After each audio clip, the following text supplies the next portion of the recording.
ходе визита в Австрийскую республику национальный лидер туркменского народа, председатель Халк Маслахата Туркменистана Гурбангулы Бердымухамедов провел встречу с генеральным директором Организации Объединенных Наций по промышленному развитию ЮНИДО Гердом Мюллером.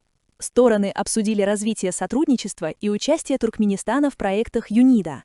Отмечен вклад страны в продвижение инициатив в сфере устойчивого промышленного развития и энергетической безопасности.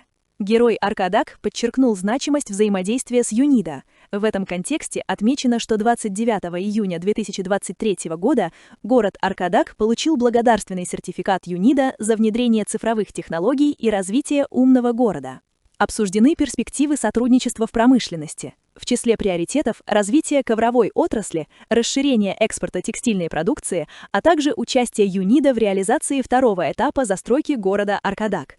Отдельное внимание уделено созданию медицинского кластера в городе Аркадак с применением современных технологий.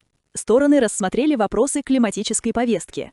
Туркменистан подтвердил готовность проработать дорожную карту сотрудничества с ЮНИДО на 2026-2030 годы в сфере зеленой промышленности и борьбы с изменением климата.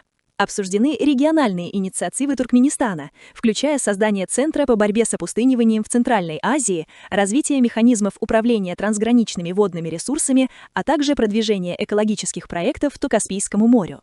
Также отмечена инициатива по созданию регионального центра ООН по климатическим технологиям в Центральной Азии. ЮНИДО подтвердила заинтересованность в дальнейшем развитии партнерства с Туркменистаном. По итогам встречи стороны обменялись наилучшими пожеланиями.